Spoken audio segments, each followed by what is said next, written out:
Jeremias capítulo 7. Versículo número 1. Ora, uma vez reedificado o muro e assentadas as portas, estabelecidos os porteiros, os cantores e os levitas, eu nomeei Anani, meu irmão, e Ananias, maioral do castelo, sobre Jerusalém. Ananias era homem fiel e temente a Deus, mais do que muitos outros. E lhes disse: não se abram as portas de Jerusalém até que o sol aqueça. E enquanto os guardas ainda estão ali, que se fechem as portas e se tranquem. Ponham-se guardas dos moradores de Jerusalém, cada um no seu posto, diante da sua casa. A cidade era espaçosa e grande, mas havia pouca gente nela, e as casas não estavam edificadas ainda. Então meu Deus me pôs no coração que ajuntasse os nobres, os magistrados e o povo para registrar as genealogias. Achei o livro da genealogia dos que subiram primeiro, e nele estava escrito: são estes os filhos da província que subiram do cativeiro, dentre os exilados que Nabucodonosor, rei da Babilônia, levara para o exílio, e que voltaram para Jerusalém e para Judá, cada um para a sua cidade. Pai, nós deixamos o teu livro aberto, trazemos o nosso pensamento cativo a Cristo Jesus, entregamos esta igreja, entregamos a tua palavra na tua presença.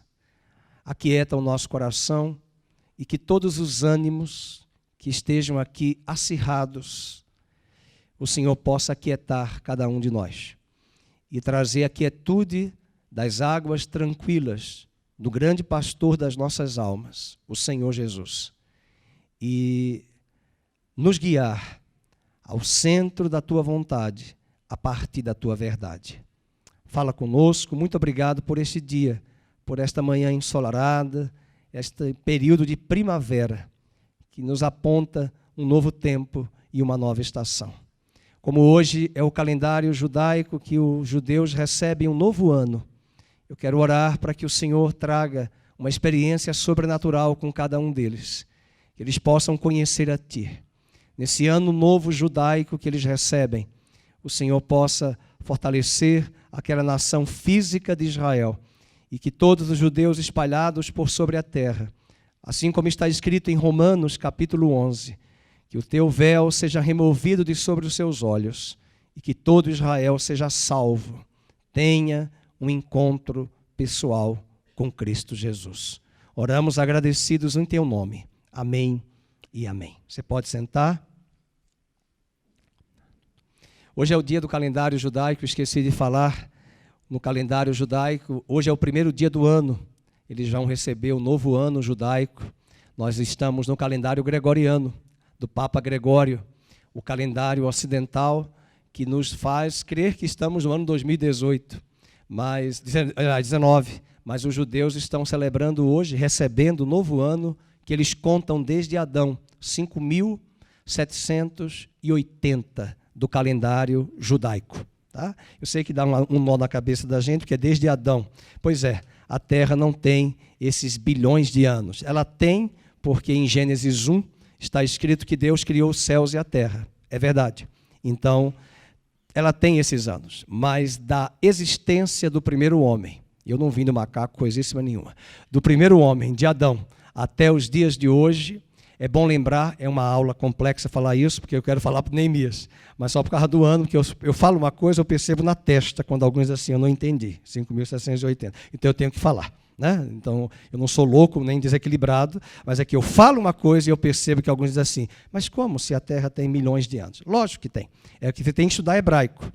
Lá em Gênesis 1, no inglês, cadê o Jeff que fala inglês? You speak English, né? The verb to made e o verb to do. Né? Veja, o verbo to make e o verbo to do é muito próximo ao fazer e criar. Fazer e criar. Em português nós temos esses verbos. Em Gênesis 1, está escrito que Deus criou os céus e a terra. Significa dizer que o que ele fez em Gênesis 1, verso 1, Ele fez de algo que não existia, de uma matéria que não existia, inexistente. Mas não é o mesmo verbo em hebraico, nem é o mesmo verbo em inglês, nem em português, todos os demais versículos do capítulo 1, porque ele vai dizer, e Deus fez. Ele não criou, ele fez. Ele fez a partir de todos os dias da criação, que tem gente que acha que foram cada dia ali 1000 anos. Não. Ninguém tem lógica um dia. É o mesmo dia que está em hebraico, Ion. Ion é dia em hebraico, dia de 24 horas. Que Deus é esse que vai levar 1000 anos para fazer uma coisa? Não. Nós é que levamos. Mas, na verdade, quando ele fez, o verbo fazer é fazer algo de uma matéria que já existe. Então, é muito simples. Então, quando hoje se acha um achado arqueológico, e eles vão datar aquele achado da molécula carbono 14, isso é o homem que vai buscar. Lógico que um animal que morreu, que vai ficar ali naquele achado arqueológico, na hora que alguém encontrar, todo o conteúdo daquele animal, a essência daquele animal, daquela pessoa que está misturada com o pó da terra, é natural dizer que é datado de milhões de anos, porque a matéria-prima vem de milhões de anos para o nosso calendário. Mas Adão, Eva e toda a narrativa de Gênesis, no calendário judaico do povo judeu, é no ano 5780 da nossa era, daquela época de Adão até os dias de hoje. Então, você tem que entender que podem ter até milhões de anos, mas a narrativa de Gênesis, ela não foi criada para combater evolucionismo, coisíssima alguma. A narrativa de Gênesis tem como propósito mostrar o que Deus estabeleceu como princípio. Por isso que a palavra Gênesis em hebraico é berit, quer dizer no princípio. Princípio quer dizer, todo o livro de Gênesis é um conjunto de princípios. Princípio da família, princípio do casamento, princípio da criação, princípio da queda, princípio da redenção, princípio da nação de Israel com Abraão, Gênesis 12, princípio da rebelião, Torre de Babel, princípio do juízo, dilúvio. Está vendo como foi formada a nação de Israel, os patriarcas, Abraão, Isaac, Jacó, princípios. E é muito interessante pegar Gênesis e amarrá-lo com Apocalipse. Porque em Gênesis 1 e 2 nós tínhamos lá o Jardim do Éden. O local onde Deus tinha comunhão. Nós perdemos no capítulo 3. E no capítulo 3 de Gênesis, Satanás seduziu a humanidade e levou a humanidade à queda. Agora pule para Apocalipse, não vai abrir a Bíblia não. No 21 e no 22 diz que a nova Jerusalém vai ser trazida e ali haverá o jardim, o paraíso, a cidade de Deus. E é interessante, a árvore da vida que estava em Gênesis 1 e 2, ela reaparece em Apocalipse 21 e 22. O antepenúltimo do livro da Bíblia, do livro da Bíblia, que é Apocalipse, capítulo 19, Satanás é amarrado, julgado e repreendido. E no terceiro capítulo de Gênesis, Satanás engendra a rebelião. E no 19 de Apocalipse, Deus paralisa, anula e aniquila a rebelião para sempre, forever and ever. Ok? Vocês entenderam a profundidade das profundezas profundas? Tem que entender a Bíblia assim. Tem gente que quer estudar Apocalipse para ver a besta. Eu quero lá saber da besta. A besta é um sistema. Quem é o chifre, pastor? O livro de Apocalipse, o livro de Gênesis, são muito singulares, peculiares, no propósito da mensagem da redenção. Tudo isso para falar do ano 5.780 que os judeus recebem hoje. Porque é o calendário gregoriano. O calendário judaico. O nosso calendário é o calendário gregoriano. E nós vamos receber o ano dia 31 de dezembro. Mas quem criou isso foi Roma. O calendário bíblico não é solar, é lunar. E o calendário bíblico, inclusive hoje, esse dia, os judeus dizem na festa, na tradição judaica, é uma festa que eles celebram, os judeus de todas as famílias, dos ricos aos mais pobres. Eles dizem que esse dia foi o dia que Deus fez a criação. Hoje vai ser dia de Rosh Hashanah, toque das trombetas. Então eles tocam as trombetas para anunciar o cabeça do ano, que é o primeiro dia do ano, hoje. E segundo a tradição judaica milenar, esse dia, eu não tenho como provar na Bíblia, mas é uma tradição deles. Isso aí eu não posso afirmar, porque a Bíblia não me diz isso. Mas na tradição judaica, de onde Jesus veio, a tradição judaica que é ensinada desde a época de Jesus, muito antes da época de Jesus, Jesus aprendeu isso nos dias dele aqui na terra. É que o dia do Rosh Hashanah, que é hoje, foi o primeiro dia do ano. E o primeiro dia da criação. É uma tradição deles. Eles dizem isso. Na eternidade vamos saber se está certo ou errado. O que importa é que esse é o calendário bíblico. Nós não temos o costume de celebrar porque nós não somos judeus. Nós somos gentios convertidos ao Evangelho. Graças a Deus por isso. E com muito respeito ao povo judeu, mas a Bíblia diz em Romanos que nós temos uma dívida para com eles. Foi dele, do povo judeu, que vieram os patriarcas, a lei, as promessas, os descendentes de Abraão, e foi dele que veio o Messias, do povo judeu que veio o nosso Messias. Ninguém aqui está idolatrando o povo judeu, nem Israel, mas nós somos, na linguagem de Paulo aos Romanos, devedores para com eles. Tá bom? E esse é o motivo que nós temos a bandeira aqui de Israel, sem nenhuma idolatria. É simplesmente para lembrarmos que nós temos um compromisso de orar pela salvação daquele povo. Sabe o que diz em Romanos 11? Que assim como Deus tirou as nossas escamas, o nosso véu, está escrito em Romanos 11, 25 em diante, que nos últimos dias Deus vai remover o véu da casa de Israel.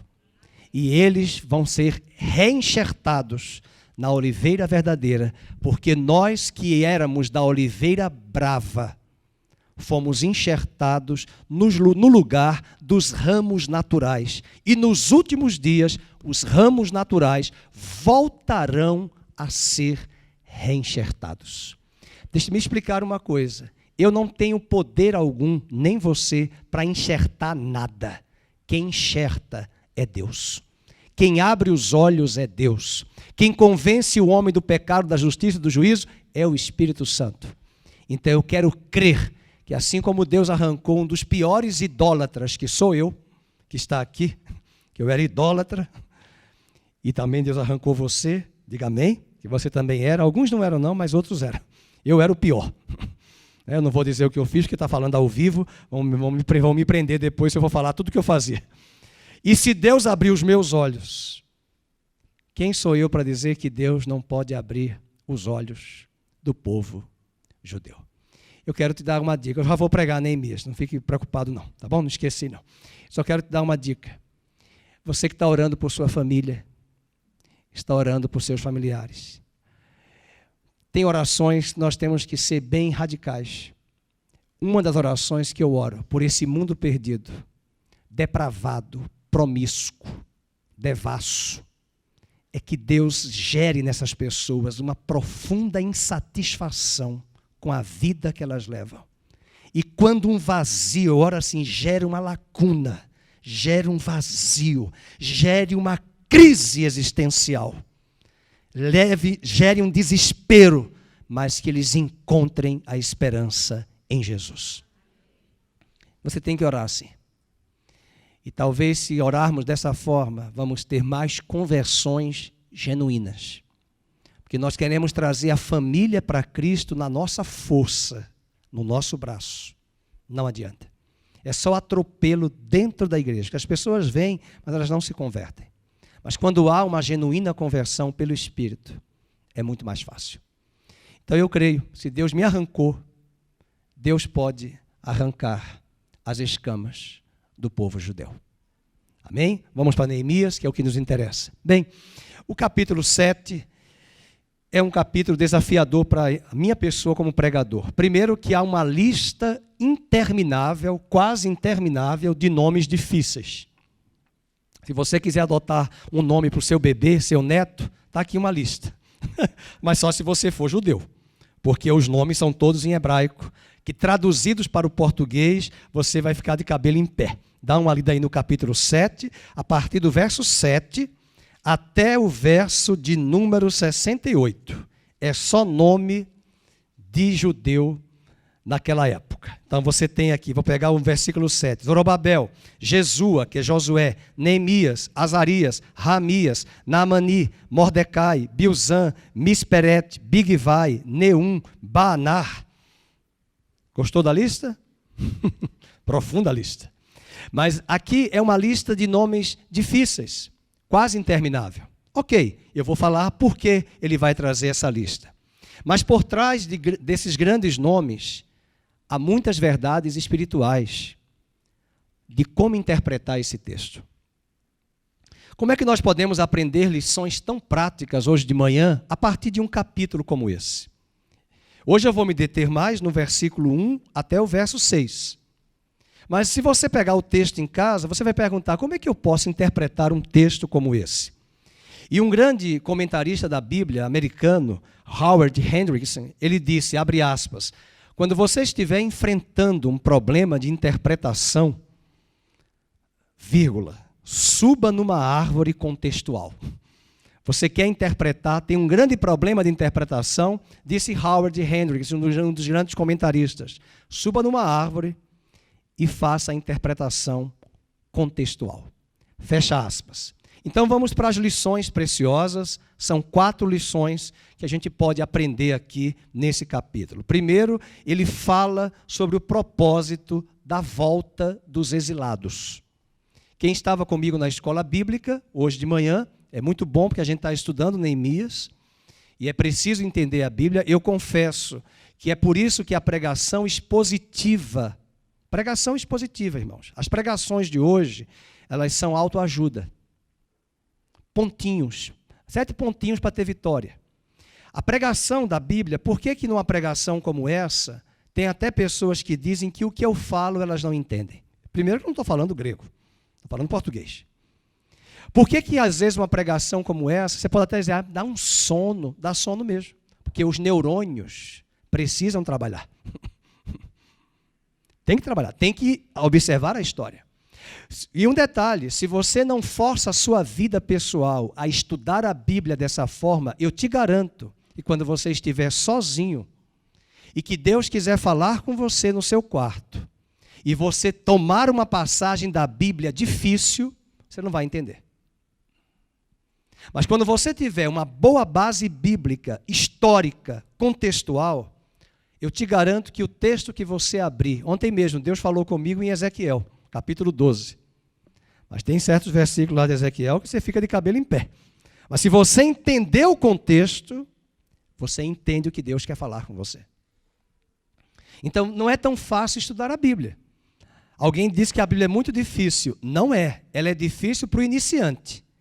Mas na medida que você começa a ler, começa a estudar contexto, por exemplo, Neemias. Que contexto é o dele? Primeiro, ele está vivendo no 5º século antes de Cristo. Quem está governando nessa época? O Império Medo-Persa. Aonde é o Império Medo-Persa? Aonde é o Irã. Então você tem que entender o contexto. Eu estava mostrando hoje no capítulo 2 que eles foram pelo rio Eufrates, mas o Eufrates é no Iraque, mas o Irã está perto do Iraque. Então eles não vieram em linha reta de Suzã, no Irã, reto para Jerusalém, porque aqui é deserto da Arábia Saudita. O que eles fizeram? Foram por cima, pelo rio Tigre, Eufrates, até chegar em Jerusalém. Então tem que entender geografia, tem que entender contexto histórico, para entender a Bíblia. Todo o esforço, às vezes, que um pregador tem que fazer é dar aos seus ouvintes o contexto para entender o texto. O que é que hoje muitos pregadores fazem? Dá para pregações de autoajuda, as pessoas ficam muito empolgadas, mas ali é só uma receita pronta. Muitas vezes uma receita que muitas vezes não tem nem embasamento bíblico para contextualizar. Então, é importante a gente estar atento a essas questões para não deixar que o inimigo roube da igreja a palavra revelada e viva. Amém? Então, vamos voltar aqui aos exilados. Primeira lição, ele fala sobre o propósito da volta dos exilados.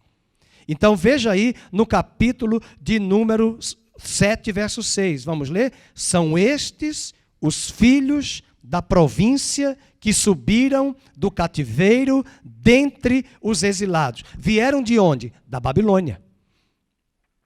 A Babilônia está ali, é o Iraque, perto do Irã. Eles vieram de lá. E agora vão voltar para Jerusalém. Mas eles estão voltando por quê? A gente vai voltar porque a gente vai começar uma nova vida, um trabalho. Eu agora vou morar em tal lugar porque eu estou com uma vida nova, projetos novos numa multinacional. Não. Eles estão voltando por um propósito espiritual. E aqui está o grande desafio, porque no capítulo 6, vamos lá, verso 15, é o texto que mostra que eles conseguiram cumprir o propósito. Vamos ler em voz alta, verso 15. Acabou-se, pois, o muro, há quantos dias? Aos 25 dias do mês de Elu, em 52 dias. Bem, para restaurar os muros, 52 dias. E para restaurar uma vida espiritual.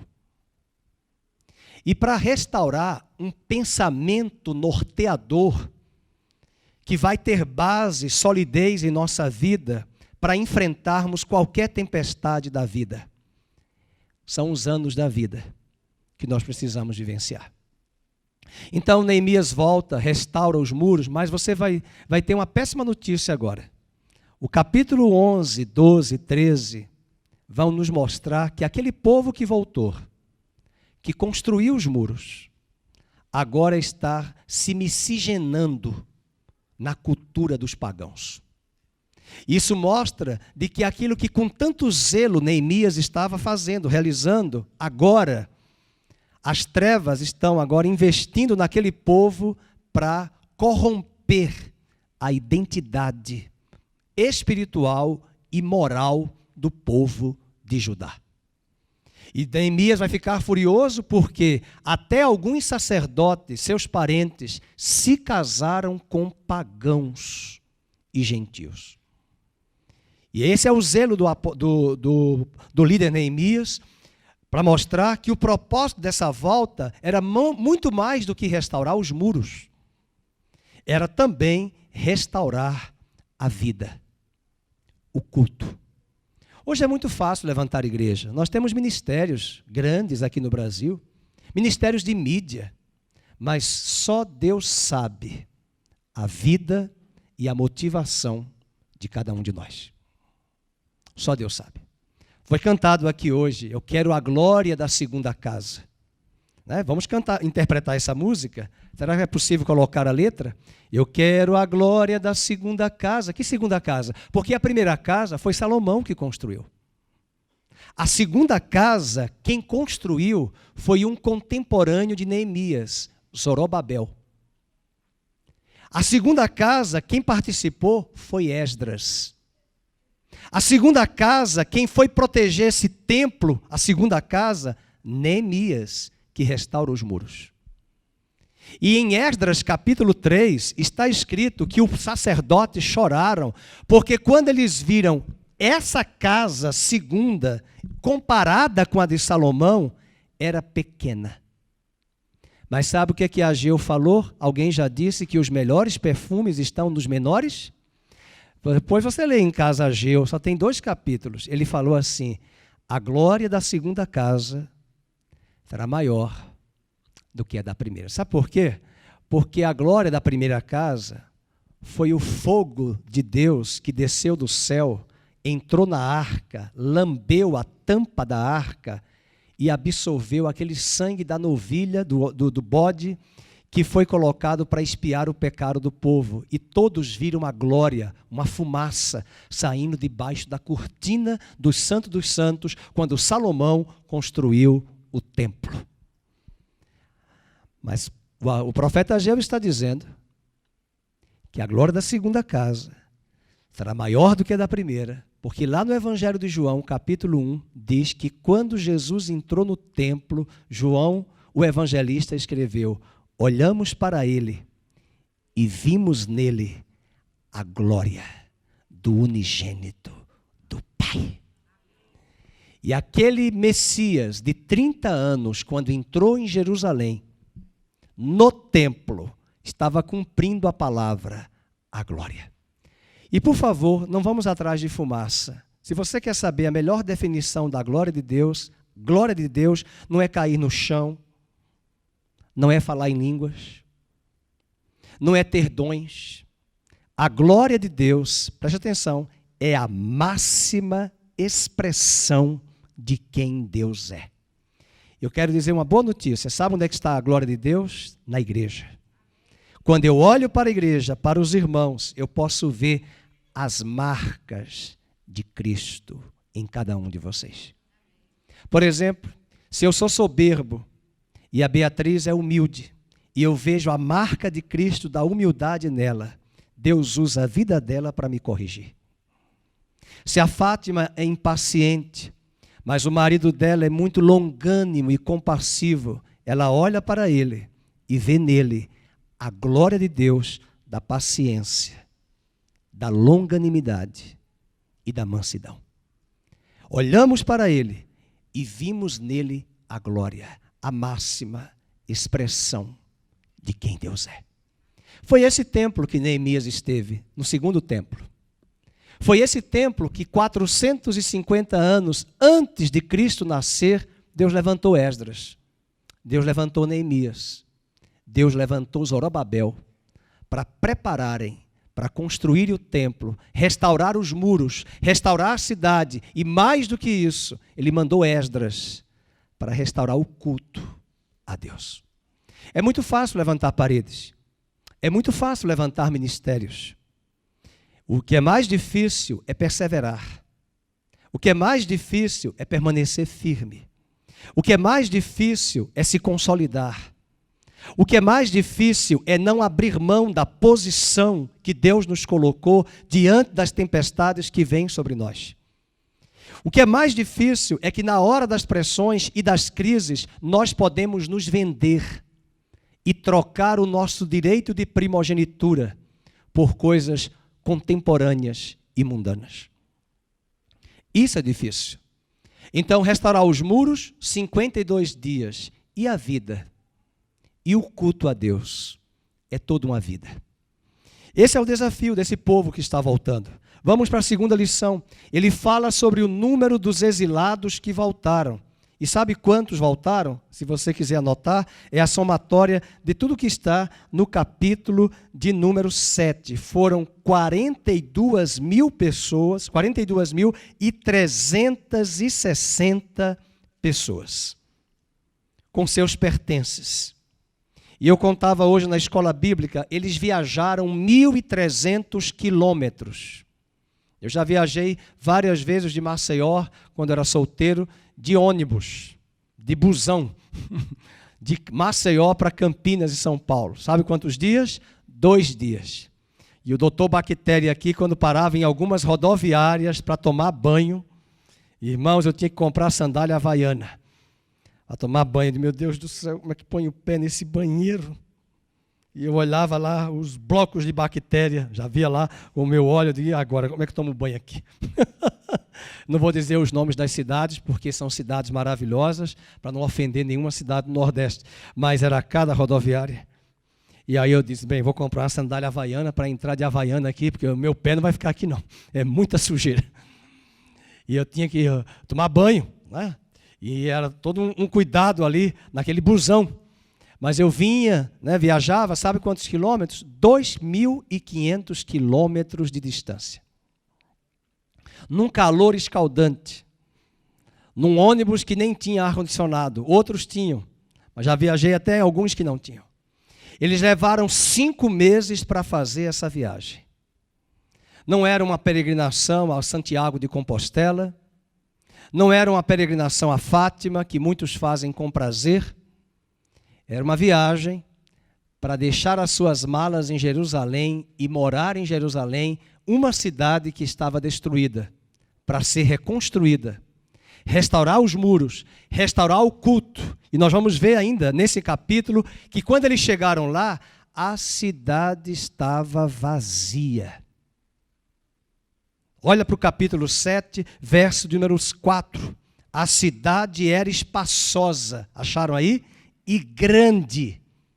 Vamos ler. Mas havia pouca gente nela, e as casas não estavam edificadas ainda. Isso é muito importante, a cidade estava vazia. Você acha que tem gente que gosta de morar em cidade vazia? Não. Na minha época tinha mercearia. Vai ali comprar feijão. Não tem feijão. Vai ali comprar 1 quilo de açúcar. Não tem açúcar. Vai ali no Carrefour. Não tem Carrefour. Vai ali na vila, na casa da fulana que vende lá um bolinho. Não tem. Fulano está aqui, não, ela ficou em Babilônia. Ela não voltou, não. E aí como é que fica? É difícil. Você acha que muitas pessoas voltaram? Eu falei na escola bíblica, quantas pessoas saíram do Egito? Quase 3 milhões. Quantos judeus voltaram de Babilônia? 42.360 pessoas. Então, essa volta dos exilados mostra que essa volta representou a manutenção também da fé judaica. É o terceiro aspecto.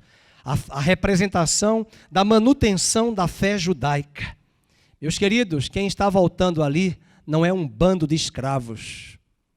Quem está voltando é um povo civilizado que vai restaurar a doutrina e o livro da lei de Deus. Quando eu era assinante do jornal Folha de São Paulo, um grande jornalista que é ateu e é judeu. Não sei como é que é isso, mas ele era essas duas coisas, um grande judeu e um grande ateu. Esqueci o nome dele. E perguntaram a ele, esse jornalista, qual era o segredo do povo judeu ter tantos prêmios nobéis? E ele deu uma boa resposta. A resposta é muito simples, é que nós somos o povo de um único livro. Ironia, porque ninguém só lê a Bíblia, mas ele quis dizer, nós lemos todos os outros livros que os homens fazem, as suas pesquisas e narrativas a partir de um único livro, a Bíblia. E nós lemos o livro. E depois que lemos o livro, nós estudamos outros livros. Vocês entenderam? Ou seja, olha o rigor. Que Deus guarde os nossos filhos e adolescentes e netos e jovens nas universidades. Tem sido hoje, principalmente as públicas, palco de domesticação. E se os nossos filhos não chegarem na universidade com um senso crítico, a partir da palavra de Deus, com um olhar de uma experiência com Deus, eles podem ser arregimentados para desvios totalmente distantes da palavra de Deus em função. Hoje eu vejo grandes pessoas até de universidades brasileiras falando de Harvard. Harvard foi formada por protestantes. E Yale, a Universidade de Yale, foi formada por protestantes. As maiores universidades e as melhores dos Estados Unidos e da Inglaterra foram formadas por puritanos, protestantes, que tinham a Bíblia dentro da própria universidade. Mas a própria universidade privada hoje, confessional, porque elas eram confessionais, elas preferiram a laicidade. No sentido de deixar Deus, o sagrado, fora. E nós temos visto aonde a nação tem chegado com tantos desvios e distanciamento da palavra de Deus, dos princípios. Quando as torres gêmeas caíram, Billy Graham teve a oportunidade de dizer, na Casa Branca, vários chefes de Estado, ex-chefes de Estado dos Estados Unidos. O que é que está escrito na nota de dólar? De $1. Quem sabe? We trust in God. E ele disse aos ex-presidentes americanos e a George Bush, que estava na época, quando as torres gêmeas caíram, que esse ano fez 18 anos. O que foi que ele disse? O nosso Deus não é mais Gad com Deus maiúsculo. É Gad com Deus minúsculo. E esse Deus minúsculo se chama money, dinheiro. Esse é o nosso Deus. E talvez nós não confiamos mais em Gad, em Deus. Nós confiamos em outros deuses. Nós confiamos nas obras que nós mesmos fizemos. E convidou a nação inteira a buscar o arrependimento e a se voltar para o Senhor. Esse povo que está voltando trazia o maior patrimônio da humanidade, na minha opinião. O maior patrimônio não é o acarajé, com muito respeito e zelo aí pelas construções dos patrimônios históricos, né? Olinda, que é um patrimônio histórico da humanidade, mas é patrimônio físico. Acarajé é um patrimônio também, né? Tantas coisas que são patrimônios, física e não física. Mas um grande patrimônio, a palavra de Deus, que foi legada a Israel para legar a todas as nações da terra. Esse é o grande legado.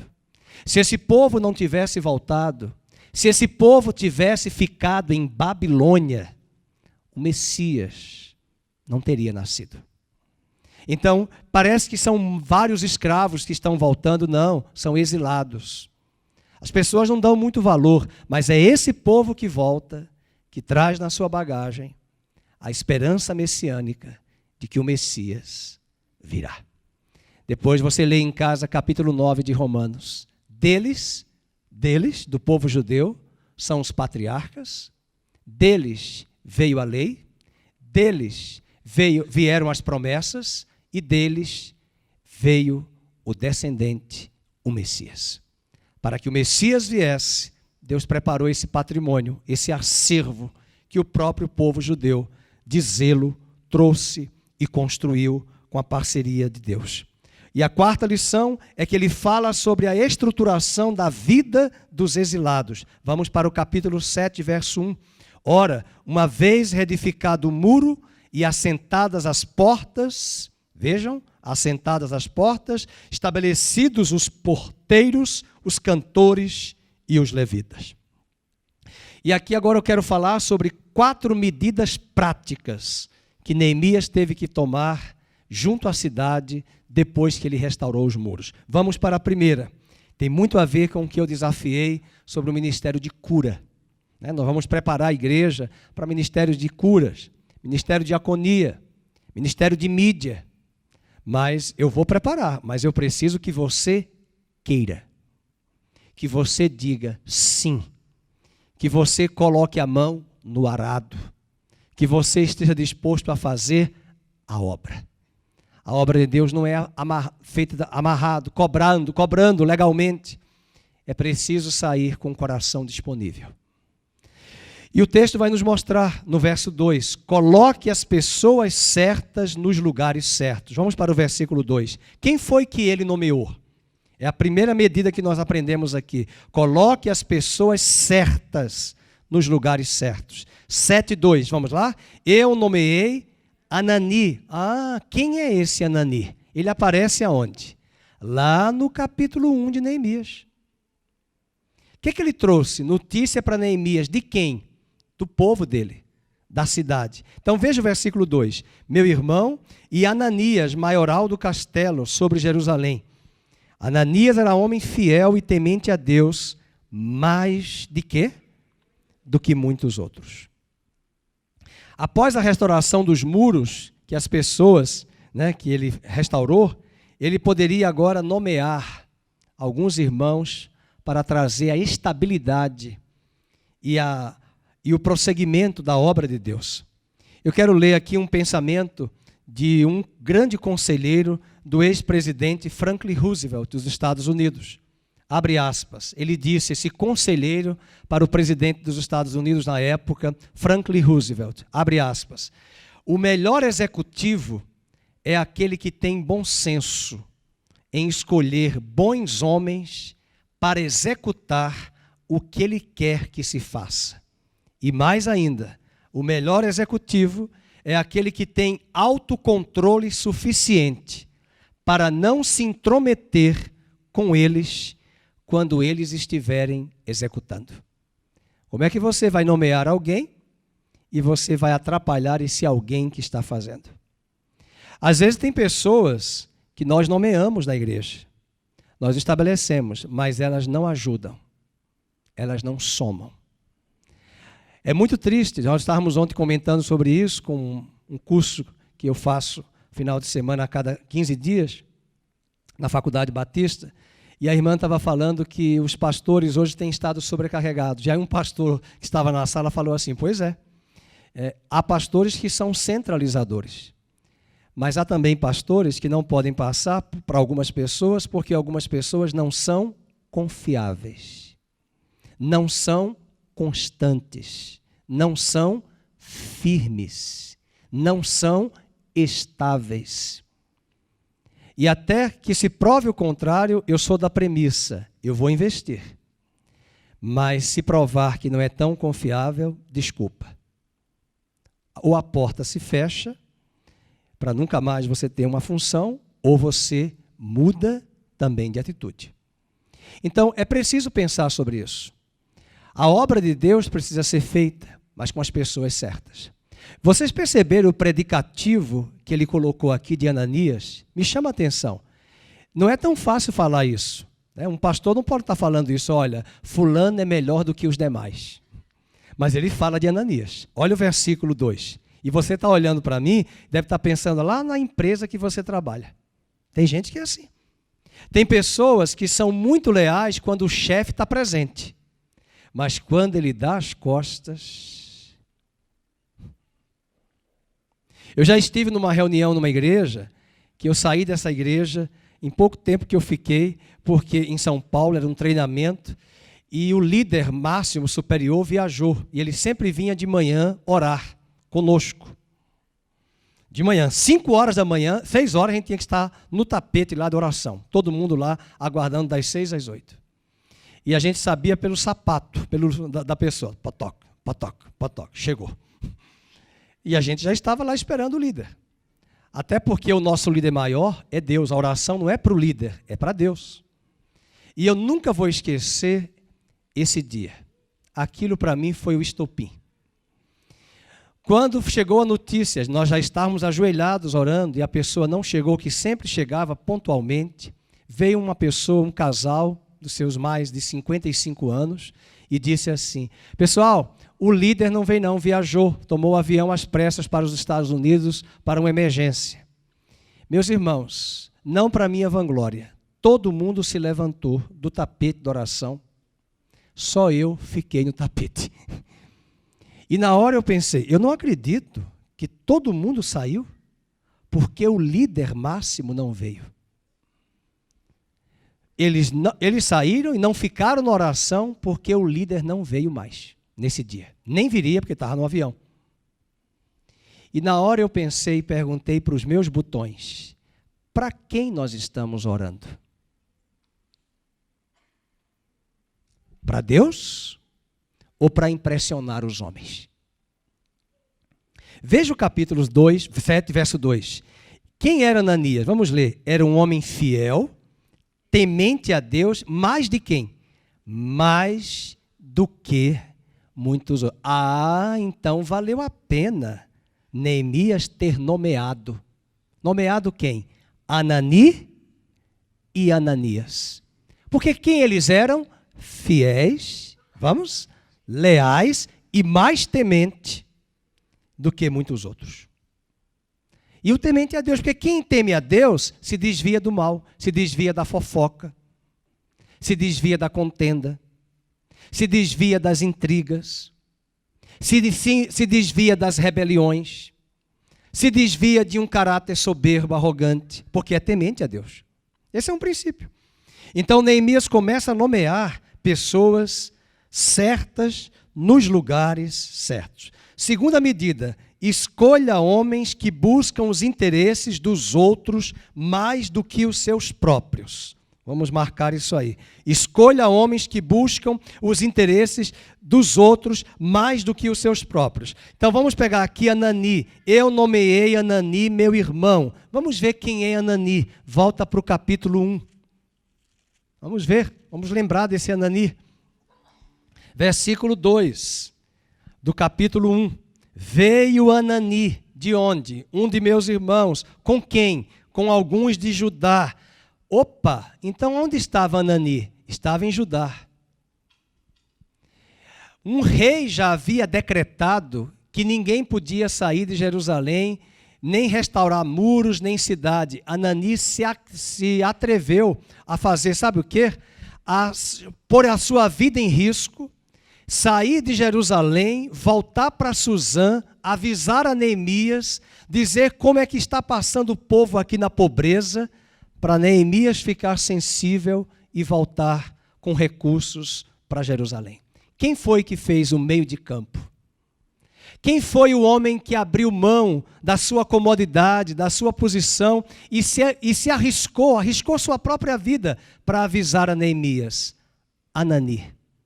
Foi este homem que agora Neemias nomeia. Pessoas confiáveis. Pessoas que não pensam apenas na sua agenda, prioritariamente, coloca a agenda de Deus, cuidar dos outros, como prioridade. Veja que quando nós estamos debaixo de pressão, uma das primeiras coisas que nós queremos fazer pela nossa carne é deixar o nosso serviço. É deixar o ministério.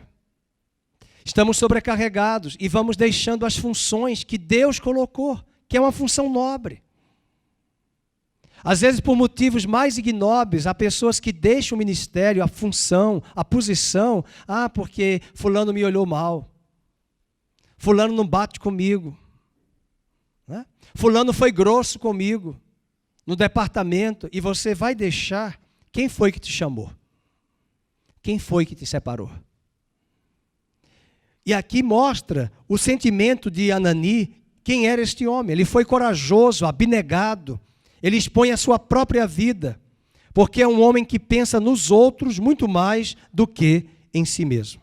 Então, volta lá para Neemias, capítulo 7, verso 2. Ele era meu irmão, maioral do castelo sobre Jerusalém. Então, ele tinha uma função estratégica, mas ele era alguém abnegado. Agora ele vai falar de Ananias. Vamos ver quem é Ananias. É a terceira medida que ele vai tomar. Escolha homens que tenham valores absolutos. Vamos ver a primeira medida. Coloque as pessoas certas nos lugares certos. Segunda medida.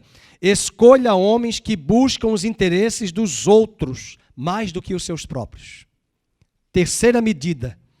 Escolha homens que tenham valores absolutos. Vamos ver 7:2, Ananias. Primeiro, era um homem, verso 2, fiel a quem? A Deus. Quem é fiel a Deus tem compromisso com Deus. O que a gente fala lá no casamento? Na saúde, na doença, na alegria e na tristeza. O que é isso? Um voto de quê? De fidelidade. Com Deus é a mesma coisa. Além disso, ele era fiel a seus irmãos. Verso número 2. Se eu sou fiel a Deus, eu vou ser fiel aos meus irmãos. E é por isso que Neemias vai nomear. E era um homem experimentado. Ananias já tinha demonstrado fidelidade lá nas pequenas coisas. Você pode ler isso nos capítulos anteriores. Ele podia comandar porque ele tinha aprendido a obedecer. Há muita gente que quer comandar, mas não quer se submeter em obediência e submissão. Ele foi graduado na escola da humildade. E a quarta medida é que ele tome medidas firmes para proteger a cidade de Deus. Vamos ver, dentro dessa medida de proteger a cidade, qual foi a estratégia de Neemias. Vamos para o versículo 1. O que é que ele fez? Assentou as portas. Eu sei que alguns irmãos já estão com fome, mas vamos pensar aqui e finalizar a mensagem. Ele assentou as portas. Meus amados, eu acho que aqui tem uma grande riqueza do perigo de qualquer liderança. Quando nós vamos nomear pessoas para o ministério, nós já tivemos sérios problemas aqui nessa igreja quando nós tivemos grupos de comunhão. Eu acho o grupo de comunhão muito importante para gerar comunhão. Não estou falando dos grupos, de 2 grupos que existem ainda hoje. Eu estou falando de grupos que às vezes já tivemos alguns anos atrás e eu não tenho nenhum problema, eu tive que fechar. Por quê? Porque ovelhas da nossa igreja iam para o grupo e eram verdadeiras heresias dentro do grupo de comunhão. Falsas profecias, espírito de engano, falando, dizendo coisas totalmente sem respaldo bíblico. Líderes, eu tive uma ovelha, uma senhora, que teve que me dizer, ela é uma pessoa muito sensata, ela me contava o que tal líder fazia no grupo. Ainda denegria a imagem da liderança dos pastores no próprio grupo, gerando motim, porque ele demonstrava que não se submetia. E teve que ser uma senhora de 80 anos para compartilhar comigo tal atitude. E aquela mulher que era neófita, mostrou para mim que tinha muito mais discernimento do que muitas pessoas que já tinham 20 anos de igreja, mas não tinham discernimento. É impressionante como a ovelha animal, ela tem uma boa audição, mas elas são péssimas na visão. Então é muito fácil enganar a ovelha. É muito fácil. Porque as ovelhas, principalmente as contemporâneas, como elas não têm muita Bíblia, o que acontece? Facilmente elas vão ser seduzidas por certos discursos. E eu quero abrir a Bíblia com você em Atos, capítulo 20, para mostrar o que foi que Paulo falou do perigo da igreja de Éfeso. Quando nós falamos de colocar as portas, é porque os ladrões, eles não passam pelas portas. Os ladrões pulam a cerca. E Paulo vai dizer à igreja de Éfeso que ele temia que alguns viessem como ladrões assaltar a igreja de Cristo. Preste atenção, Paulo não está falando apenas de assaltar financeiramente. Ele está falando de pessoas que entram nas igrejas, nos grupos de comunhão, com profecia, para tirar dízimo e oferta, para beneficiar o seu próprio líder ali no grupo de comunhão, no grupo. E ele diz assim, não, olha, aqui é para tirar os dízimos e as ofertas, tudo para mim. Eu conheço líderes que fazem isso. E nessa hora, o pior não é isso. O pior é que o engodo vem com profecias, com revelações. E as pessoas acham o máximo. Eu lembro uma vez em Maceió, eu fui visitar um grupo de comunhão de uma igreja que me convidou. Logo na porta eu já fui barrado. E a anfitriã nem sabia que eu era o pregador. Porque o pastor da igreja dela me convidou e eu fui lá. E ela na porta me barrou e perguntou assim, é o senhor que vai pregar? Sou. O senhor tem quantos dons? Aí eu falei, eu nunca contei os dons que eu tenho. Mas eu olhei na testa, revelação e profecia. Aí eu falei, eu tenho o dom de ensino. Quando Deus quer me usar em dom de profecia, Ele usa. Mas hoje eu fui convidado pelo seu pastor para trazer uma palavra de ensino. A senhora é a dona da casa? Prazer. Meu nome é Fernando. Posso entrar? Ok. Mas ela queria revelação. Quase que dizia, vai na Kodak, vai na Fujicolo. Ela queria revelação. Então veja, e esse tipo de auditório, quando eu entrei nessa casa, 75% do grupo, tudo cochilando na hora da pregação. Ah, se eu tivesse levantado os olhos assim, Deus me revela. Aleluia. Ia ser uma festa. E eu conheço até casamentos que foram feitos por causa de profecia. E essas pessoas hoje estão separadas porque se casaram, porque Deus disse que você vai casar com fulano. E é interessante que por mais que falemos estas coisas, nós ainda temos uma boa parcela de evangélicos que gostam desse evangelho permeado por ocultismo. Aliás, eu creio em revelações, mas a revelação primeira é a Bíblia. E quando Deus quiser revelar, não é bem uma revelação, é uma confirmação do que Deus já falou com você. Porque se Deus não falou com você, das duas uma, ou você está bem desviado e Deus está mandando recado para você voltar para Ele, ou é o espírito de engano para te desviar do propósito de Deus, engodado pela sua paixão de buscar esse tipo de profecia. Então, quando você vai comigo para Atos, capítulo 20, vamos ver, em Atos 20, o apóstolo Paulo vai dizer, através da narrativa de Lucas, que alguma coisa perigosa iria acontecer àquela igreja. Vamos ver, Atos 20, versículo 29, vamos ler em voz alta. Eu sei que depois da minha partida entre vós, penetrarão quem?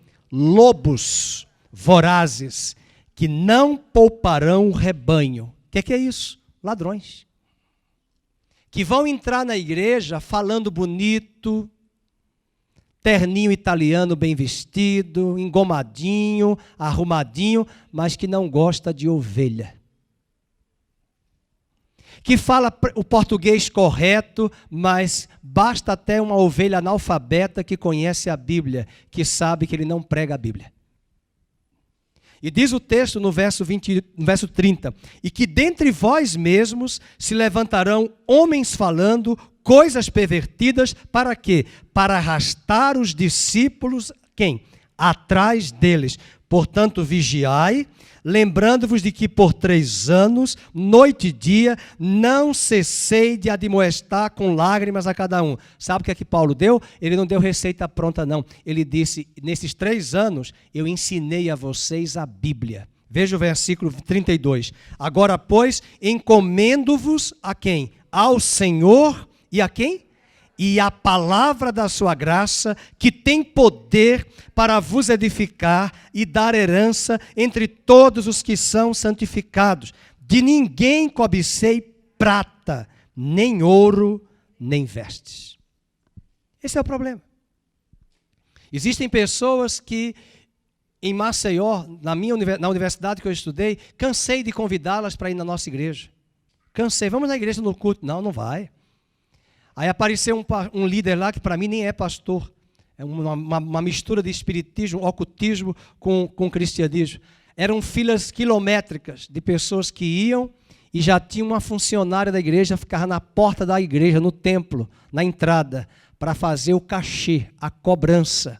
Porque entrava no quartinho dele, na sala, para trazer profecia. E eu não vou contar aqui o que ele disse para essa colega minha da universidade, porque é algo desrespeitoso o que ele falou para as mulheres. E eu falei para ela, interessante, há anos que eu lhe chamo para ir na igreja, e você vai a esse tipo de ambiente ouvir esse tipo de revelação. Uma coisa absurda que nem mesmo no ocultismo a gente se vê falar. E você vê de um líder desse. E ela veio para mim e perguntou, todos os pastores pregam isso? Eu não respondi. Eu fiquei em silêncio. E que Deus tenha misericórdia da sua alma e das suas buscas, né? Então os ladrões, eles não passam pelas portas, são salteadores. Então o que Neemias fez? Vamos finalizar aqui em Neemias 7. Ele põe as portas, ele protege os muros e o mais importante, ele coloca vigias para vigiar a casa. Então ele diz aqui os porteiros, capítulo 7, verso 1. Vamos ver? Reedificado o muro, assentadas as portas, estabelecido quem? Os porteiros. Em outras palavras, vigie a sua casa. Vigie a sua vida. Vigie o seu lar. Vigie o seu coração. Restaure os muros. Cuidado com os ladrões, cuidado com o engano que vem assaltar a sua casa. E vigie como porteiro a sua casa. Davi disse, Senhor, coloca sentinelas na minha língua, na minha boca, para que eu não peque contra ti. Quero desafiar você a pensar sobre esse capítulo 7 de Neemias. Os muros foram restaurados, 52 dias. Mas não eram só os muros. A vida precisa ser restaurada. O culto precisa ser restaurado. As pessoas precisam ser orientadas, treinadas, encaminhadas. Mas quem são estas pessoas que Neemias poderia nomear e contar? Homens leais, homens tementes a Deus, homens que honram mais os outros do que a si. Paulo disse em Romanos, homens que não buscam o seu próprio interesse, mas privilegia e honra o outro irmão, a irmã em Cristo Jesus. Convido você a ficar de pé. Deus tem nos dado esse desafio de trabalhar com a igreja Neemias. Estamos chegando a esse capítulo para falar de algo muito concreto, uma unção que Deus colocou sobre a sua vida. A música que nós vamos cantar, encerrando o culto, diz: e Ele nos ungiu para pregar a libertação. Quero fazer uma pergunta. Olhe para você hoje de manhã. Qual foi o dom que Deus te deu? Eu tenho certeza que todos aqui têm dons. Você sabe qual é a função dos pastores? Não é pregar, é preparar o rebanho para que o rebanho exerça o ministério. E eu quero desafiar você a nesses dias também orar: Senhor, o Senhor tem me dado dons. Coloque ele em exercício. Coloque-se de prontidão para fazer a obra de Deus. Amém? Curva a sua cabeça, vamos orar. Pai, quem sabe nós temos pessoas aqui que estão buscando no Senhor a função, a sua parte dentro do corpo de Cristo. Neemias não podia fazer tudo. Ele pôde contar com Ananias, e toda essa lista que vai ser trazida aí no livro, no capítulo 7, poderia ser a nossa lista, os nossos nomes. E hoje de manhã eu quero me colocar juntamente com a igreja aqui presente, para que estejamos mais disponíveis para a tua obra. Não estamos falando necessariamente de cargos, estamos falando de disponibilidade, ser disponível. Estamos falando de termos um coração mais quebrantado, um coração mais compassivo, paciente, longânimo, que tenha tato com as pessoas. Oramos para que o Senhor levante essa geração de crentes neste Brasil, com tantas igrejas maravilhosas nesta nação. Encontre esses auxiliares que o Senhor deu a Neemias. Levanta, para que os pastores não fiquem sobrecarregados, para que o rebanho possa se levantar para fazer a tua obra, para que, enxergando cada um de nós a necessidade, de acordo com o talento, com o dom que o Senhor tem nos atribuído, a obra do Senhor seja feita e o nome do Senhor seja glorificado. Quero orar pedindo a tua bênção sobre este rebanho, que o Senhor te abençoe e te guarde, que o Senhor faça resplandecer o seu rosto sobre ti, que o Senhor tenha misericórdia de ti, que o Senhor sobre ti levante a luz do seu rosto e te dê a paz. E que a obra que o Senhor tem iniciado na sua vida, Ele possa completar e aperfeiçoar até o dia de Cristo. Oramos no nome de Jesus, agora e sempre. Amém e amém.